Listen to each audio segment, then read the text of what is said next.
Assalamualaikum warahmatullahi wabarakatuh. Selamat sore semuanya. Eee, Hari ini adalah kuliah perdana untuk mata kuliah sensor atau penginderaan ya.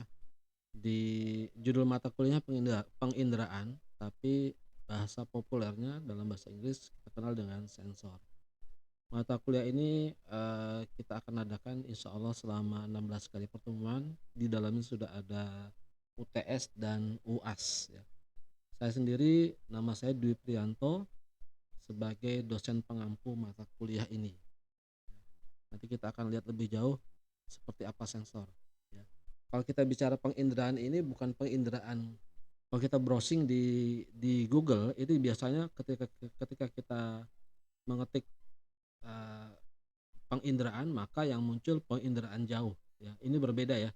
Jadi kalau penginderaan jauh itu lebih ke satelit, ke radar. Kalau ini, lebih ke sensor. Jadi peralatan yang biasa digunakan untuk mendeteksi sesuatu dan aplikasinya lebih ke, industri dan jaraknya nggak terlalu jauh, seperti radar ataupun sensor yang jaraknya bisa sampai sekian kilometer, ini enggak. Tapi jaraknya mungkin hanya dari sekitar beberapa mili sampai beberapa meter, gitu ya. Jadi mata kuliahnya namanya penginderaan atau sensor. Nah, ini ada 3 buku yang biasa kita gunakan sebagai referensi. Yang pertama bukunya Jacob Fredden, eee, judulnya Handbook of Modern Sensors ya. Yang kedua Sensors and Transducer, ini yang menulis Ian Sinclair. Yang ketiga Introduction, Instrumentation, Sensor and Process Control, ini yang menulis William Dunn ya. Jadi ini 3 buku yang kita gunakan, silahkan nanti dieksplor, dipelajari isinya seperti apa dan silahkan browsing, ya browsing sendiri ini nggak perlu di hard copy-nya. Setahu saya kalau kita googling kita, bisa menemukan ini, dalam bentuk soft copy. Untuk perkuliahan sendiri, nanti pembobotan penilaiannya akan saya buat seperti ini ya, total 100%, untuk kehadiran saya beri bobot 10%, UTS 30%, ujian akhir semester 30%, kuis 10%, tugas 20%. Ya. Kemudian nanti akan ada tugas ya, tugasnya, presentasi materi dari 3 buku referensi tadi ya. Jadi kelas dibagi menjadi 3 kelompok setiap minggu mempersiapkan satu materi. Setiap perkuliahan ada satu presentasi dari masing-masing kelompok sehingga totalnya ada 3 presentasi. Nanti bahan presentasi bisa dikirim ke sini, ke alamat email saya, tapi jangan lupa dikasih judul emailnya ya, nomor tugas, penginderaan, nama kelompok ya. Misal tugas 01 kelasnya Rabu malam ya, Rabu, kelompoknya Freden atau Dun atau Sinclair. Oke, eee, kita masuk ke materi pendahuluan pertama ya, jadi ada istilah namanya sensor dan transducer ya. Sensor dan transducer. Jadi secara definisi sensor adalah sebuah device yang bisa menerima stimulus dan meresponnya menjadi sinyal listrik ya. Jadi secara sederhana sensor adalah sebuah peralatan atau sebuah komponen elektronik yang bekerja dengan cara menerima input dari berbagai macam, besaran fisika, apakah itu tekanan, apakah itu, cahaya, apakah itu temperatur ya, yang kemudian perubahan temperatur, perubahan jarak, perubahan intensitas cahaya di-convert, dirubah menjadi sinyal listrik. Sinyal listriknya bisa macam-macam, bisa dia berupa perubahan arus listrik, bisa perubahan tegangan listrik, bisa juga perubahan kapasitansi, bisa juga perubahan hambatan, macam-macam ya. Jadi intinya dari berbagai macam stimulus dalam bentuk besaran fisika macam-macam ya, kemudian dirubah menjadi electrical signal. Nah, ini yang disebut dengan sensor ya. Nah, stimulusnya bisa kuantitinya, propertinya yang berubah atau kondisinya yang berubah yang di-sensing atau dideteksi lalu di-convert menjadi sinyal listrik. Nah, sensor ini bisa juga dikatakan sebagai translator ya, penerjemah yang secara umum dia menerjemahkan sinyal-sinyal atau nilai dari besaran non electrical menjadi besaran listrik atau, sesuatu yang punya nilai, kelistrikan.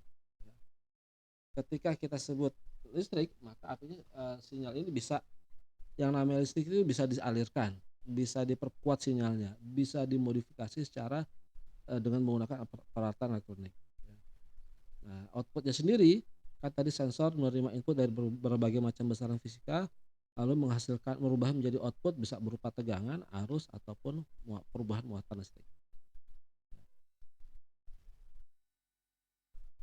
Atau bisa juga kita katakan sensor sebagai peralatan yang merubah berbagai macam input properties ya menjadi electrical output properties.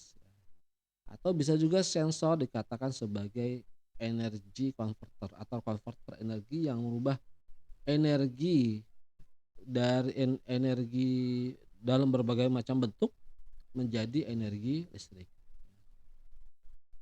Nah, peranan sensor di dalam kehidupan sehari-hari ini seperti, eee, dia nggak bisa berdiri sendiri ya, dia harus berada dalam suatu sistem yang kita sebut juga dengan sistem kontrol atau sistem kendali.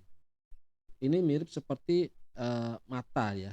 Jadi di sini ada contoh ilustrasi, kalau ada tangki yang bentuknya seperti ini, tangki penampung air, lalu di bagian bawah tangki ini ada, saluran pengeluaran, saluran untuk mengeluarkan airnya, lalu di bagian atas tutupnya terbuka, tapi di sini ada pipa berisi air yang bisa mengalirkan air dari sini menuju ke sini, tapi di sini ada valve-nya, valve yang diatur buka tutupnya dengan menggunakan tangan orang ini, ya. Lalu ada mata dari orang ini. Misalnya ya, kita mau mengendalikan level ya atau ketinggian cairan air yang ada di dalam tangki. Anggaplah bisa di bagian sini nih ada bagian yang transparan ya sehingga bisa terlihat oleh mata si operator ini. Misalnya sudah ditentukan dibatasi bahwa tingginya sekian sentimeter di atas tangki dari bagian bawah ya. Misalnya 100 senti kah atau 120 senti kah. Nanti dari sini misalnya kita mau mengendalikan, kalau nggak dikendalikan kan maka air dari sini akan keluar terus, bisa jadi nanti suatu saat akan habis. Atau misalnya ini terlalu dibuka terus atau suplai air yang masuk ke dalam tangki ini jauh lebih besar daripada air yang keluar dari sini, maka yang terjadi adalah airnya akan meluap, ya. Nah, di sini operator ini bertugas untuk mengendalikan, ya, mengendalikan agar level cairan yang ada di sini, eee, tetap stabil di sini. Jadi diatur sedemikian rupa supaya air yang masuk ke dalam sini sama dengan air yang keluar dari sini, ya, diatur sedemikian rupa. Caranya gimana? Caranya ya ini, dia akan memperhatikan tinggi cairan yang ada di sini dengan menggunakan mata operator ini. Jika level airnya turun ke bawah ya, turun maka dia akan membuka, dia akan memerintahkan tangannya untuk buka valve ya, lalu valve dibuka, air masuk ke sini. Ketika levelnya sudah melebihi batas yang diinginkan, maka dia menghentikan buka valve ini, pembukaan valve ini, lalu dia akan tutup lagi sehingga nanti airnya akan turun. Nanti dia akan buka lagi, ya buka lagi di atas sedemikian rupa sampai dia menjaga supaya di sini posisinya, stabil, ya. Nah, sensor itu seperti mata, ya di sini sensor itu mendeteksi apa di sini tampilan, secara visual dia mendeteksi levelnya.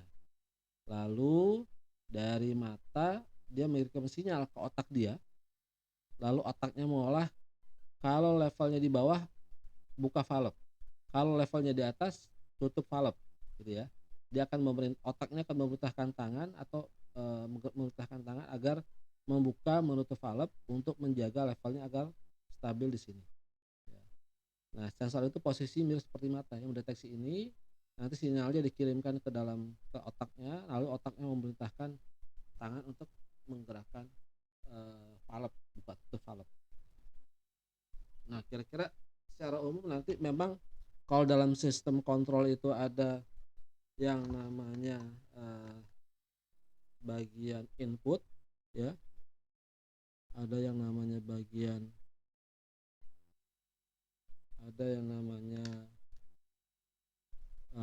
input, lalu pengendali, lalu ada bagian output.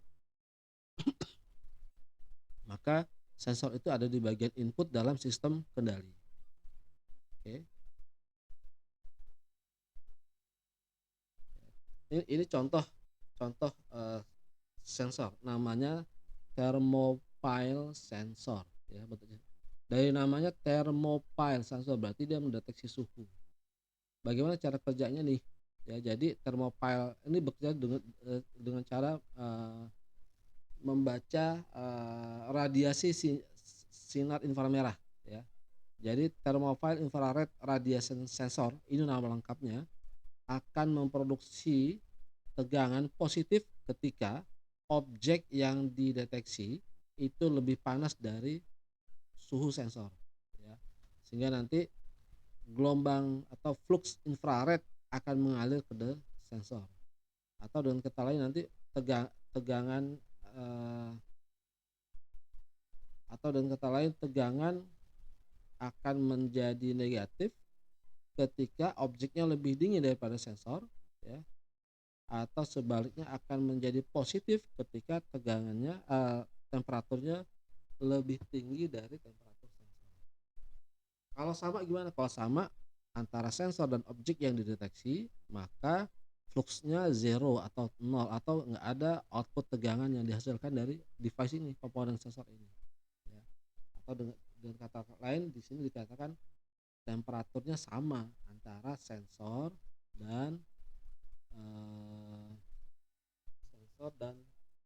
lingkungannya, ya, dan objek yang dideteksi. Nah, di dalam, istilah sensor dan sistem kontrol ada satu lagi nama terminologi yang namanya transducer. Ini mirip sebenarnya sangat mirip dengan sensor, bahkan kadang-kadang di beberapa literatur, tidak dibedakan antara sensor dan transducer. Tapi sebenarnya dia memiliki perbedaan. Apa perbedaannya? Kalau tadi sensor merubah besaran fisika apapun besarannya menjadi besaran listrik. Nah, kalau transducer dia merubah besaran fisika dari satu bentuk ke besaran fisika yang lain. Ya, jadi outputnya enggak harus listrik. Kalau sensor tadi outputnya harus listrik, ya. Atau bisa juga saya katakan bahwa setiap sensor sebenarnya dia merupakan transducer, tapi tidak setiap transducer bisa disebut sebagai sensor. Contoh, loudspeaker, ya, dia merubah listrik menjadi suara, ya, itu disebut transducer karena merubah besaran listrik menjadi besaran, suara. Tapi tidak bisa disebut sensor karena kalau sensor merubahnya harus menjadi besaran listrik, ya. Eee, Contoh lain misalnya motor listrik, ya, motor listrik merubah listrik menjadi putaran atau perubahan medan magnet dan seterusnya.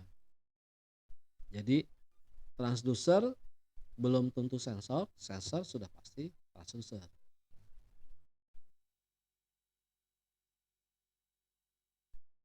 Oke. Lalu ada istilah juga aktuator. Aktuator itu intinya sebenarnya aktuator ini kebalikannya ya, kebalikan dari sensor. Kalau aktuator juga transducer ya, jadi ada sensor, ada transducer, ada aktuator. Nah, kalau aktuator merubah besaran listrik menjadi besaran, lain atau energi dalam bentuk lain, biasanya dalam bentuk mekanik ya, yang kita sebut dengan misalnya, tadi, motor listrik ya, valve dan lain-lain ya, dia merubah besaran listrik menjadi besaran yang lain. Nah, ini disebut aktuator. Aktuator sudah pasti transducer, tapi transducer belum tentu aktuator. Ya.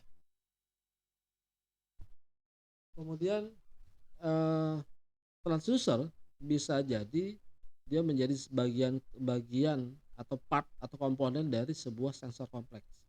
Jadi berdasarkan proses konversi energi dari satu bentuk ke energi yang lain, ke bentuk yang lain menjadi listrik, ya, maka kita mengenal ada namanya sensor direct sensor sama complex sensor. Kalau sensor kompleks dia proses perubahannya nanti beberapa kali, ya. Sementara kalau direct langsung dari satu stimulus langsung outputnya listrik, ya. Contoh di sini nanti. Misalnya di sini ada stimulus perubahan tekanan, nanti perubahan tekanan menyebabkan perubahan jarak menyebabkan perubahan hambatan, perubahan hambatan menyebabkan perubahan, mungkin perubahan tegangan menghasilkan perubahan listrik, gitu ya. Jadi di sini di dalam satu sensor kompleks terjadi beberapa kali perubahan energi dari satu bentuk ke bentuk yang lain. Nah, ini disebut dengan sensor kompleks. Nah, kalau direct sensor itu langsung dari stimulus nanti langsung keluarnya sinyal listrik, ya. Nah, di dalam ini ya kita kenal bisa jadi transducer, ya, atau direct sensor juga bisa juga di sini, gitu ya. Jadi perubahan terjadi beberapa kali di dalam sensor kompleks.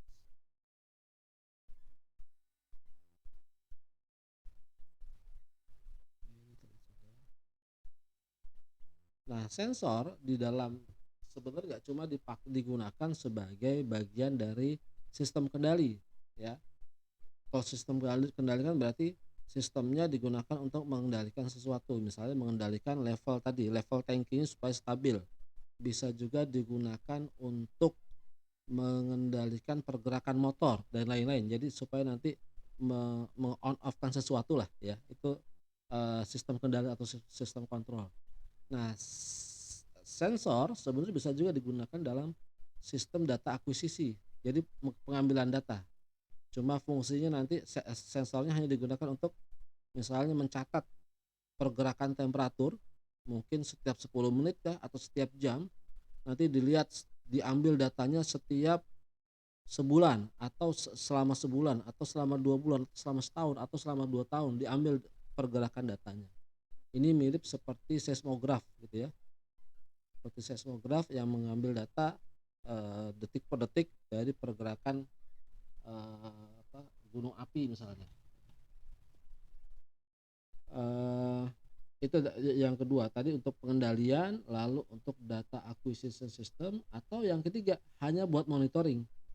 Jadi datanya itu nggak disimpan, misalnya sensor temperatur langsung ditampilkan ke satu display, jadi setiap waktu orang bisa melihat berapa, temperaturnya. Atau misalnya kalau Anda suka jalan-jalan ke daerah Sudirman atau di beberapa daerah Jakarta, ada beberapa titik yang menampilkan, eee, mungkin ada temperatur, ya, temperatur saat ini di daerah tersebut berapa, lalu tingkat polusinya, ya. Jadi itu hanya menampilkan, kalau hanya hanya menampilkan ya hanya sesaat, datanya nggak disimpan, ya. Jadi boleh saya, sebutkan fungsinya sensor di dalam sebuah sistem, ya. Dia harus berada di dalam satu sistem, bisa sistem kendali yang pertama, yang kedua sistem data akuisisi, yang ketiga sistem, data monitoring, ya. Jadi bisa bisa 3 tadi. Oke,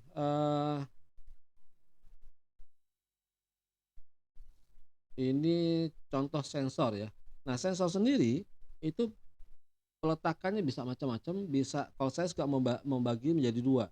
Sensor yang ada di produk industri, ya, contohnya di sini nih. Ini mobil, motor, AC, dan peralatan elektronik, home appliance elektronik yang lain, itu kan, eee, produk industri, ya. Produk industri di mana di dalamnya kalau kita coba lihat ada macam-macam sensor di dalamnya, ya. Contohnya ini. Di mobil ada draw science sensor, ada front object, laser radar, ada collision sensor, ada parking sensor, ada collision sensor dan lain-lain, ya. Atau nanti ada oxygen sensor, ada knocking sensor, macam-macam nih di sini. Semakin canggih mobilnya, biasanya sensornya semakin banyak nih. Jadi nanti ada seat belt, kalau nggak dipasang ada sensornya, dia akan alarm. Pintu kalau nggak ketutup dengan baik ada sensornya, eee, dan lain-lain ya. Jadi sensornya semakin lengkap, semakin canggih, biasanya semakin mahal juga mobilnya. Itu sensor pada produk. Tapi ada juga sensor yang ada atau digunakan dalam sistem kendali proses pembuatan produk. Di pabrik mobil, di Toyota Motor, di Daihatsu Motor ya, di pabriknya di sana, kan proses pembuatan ban, proses pembuatan spion, proses pembuatan kaca mobil, proses instalasi atau assembly macam-macam komponen menjadi satu buah mobil, itu di sana melibatkan banyak mesin ya, banyak mesin, di mana di mesinnya itu banyak sekali sensor ya, sensor-sensor yang digunakan dalam proses pembuatan produk berupa mobil ini. Jadi sensor bisa ada di dalam produknya atau bisa juga ada di mesin-mesin produksi produk tersebut. Jadi itu, eee, posisi sensor adanya di mana, ya. Lalu ada istilah passive sensor dan active sensor. Jadi ada beberapa sensor yang dalam proses penggunaannya dia membutuhkan catu daya tambahan. Nah, ini yang disebut dengan active sensor. Tapi ada juga sensor lain yang dalam proses penggunaannya dia tidak membutuhkan, catu daya tambahan yang disebut dengan passive sensor. Contohnya di sini thermocouple atau photodiode dan piezoelectric sensor, ya. Kalau sensor-sensor yang umum, yang lebih umum lagi banyak enggak dua-duanya sebenarnya umum ya. Sensor-sensor misalnya fotosensor, ada proximity sensor, ini biasa butuh, power supply sendiri ya, sehingga dia bisa digunakan. Oke, itu active sensor dan passive sensor. Nah, sama seperti produk-produk yang lain ya, kalau kita beli mobil pasti ada spesifikasinya. CC-nya berapa cc, warnanya apa, lalu buatannya buatan mana, lalu, bahan bakarnya apa. Nah, sensor juga sama, sensor punya spesifikasi yang membedakan antara sensor yang satu dengan sensor yang lain. Yang pertama misalnya sensitivity, nanti ada stability dan lain-lain. Sudah masuk maghrib, kita akhiri dulu. Assalamualaikum warahmatullahi wabarakatuh.